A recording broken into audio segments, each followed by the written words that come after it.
বন্ধুরা আসসালামু আলাইকুম, সবাইকে স্বাগত। কেমন আছেন? আশা করি সকলেই ভালো আছেন। আজকে আমি রান্না করে দেখাবো মিষ্টি কুমার হাক। তো প্রথমে আমি একটা কড়াইতে তেল দিয়ে রাখছি, তেলের ভিতরে গরম পেঁয়াজ ছেড়ে দিলাম,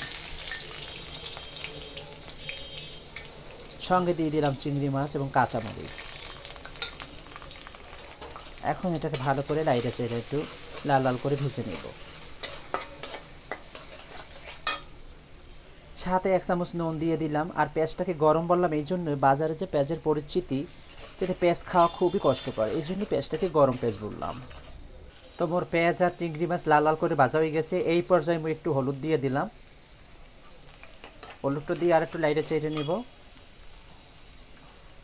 হালকা একটু পানি দিয়ে দিলাম, 2 চামচ গুঁড়ো মরিচ দিলাম,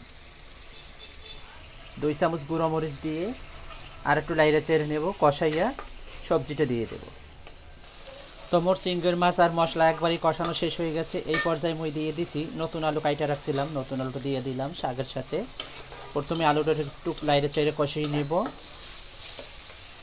আলুটা কষানো শেষ। এই পর্যায়ে মই দিয়ে দিতে আছি মিষ্টি কুমার শাকের ডাঁটাগুলো। এই ডাঁটাগুলো এত সুন্দর দেখতে এবং মনে হচ্ছে যে কাঁচাই খেয়ে ফেলি।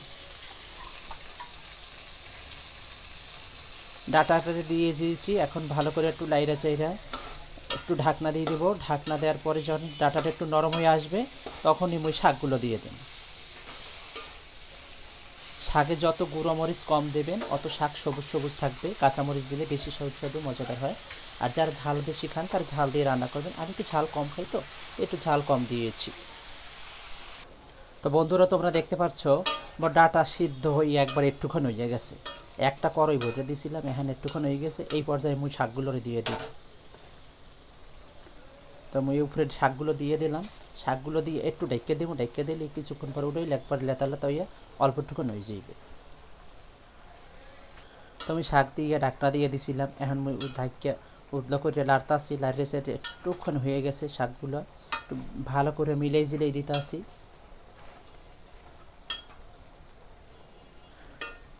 তো বন্ধুরা, কুমার শাকের এত সুন্দর একটা স্মেল আইতাছে, অসাধারণ রান্না হইতেছে মনে হচ্ছে আমার।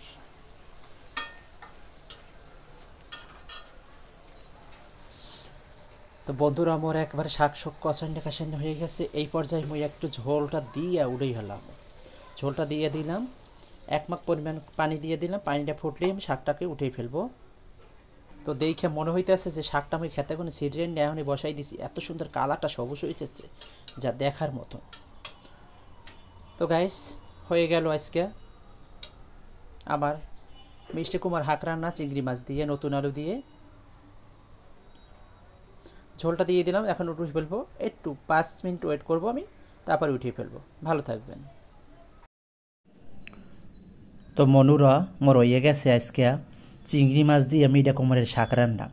কালারটা এত সুন্দর হয়েছে আর খেতে এত সুস্বাদু মজাদার হয়েছে, যা বলার মতন না। সো আমি যেভাবে রান্না করছি, আপনারা এইভাবে যদি রান্না করেন তো খাইয়া অবশ্যই মজা পাইবেন।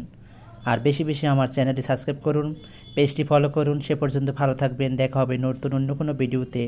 আল্লাহ হাফেজ।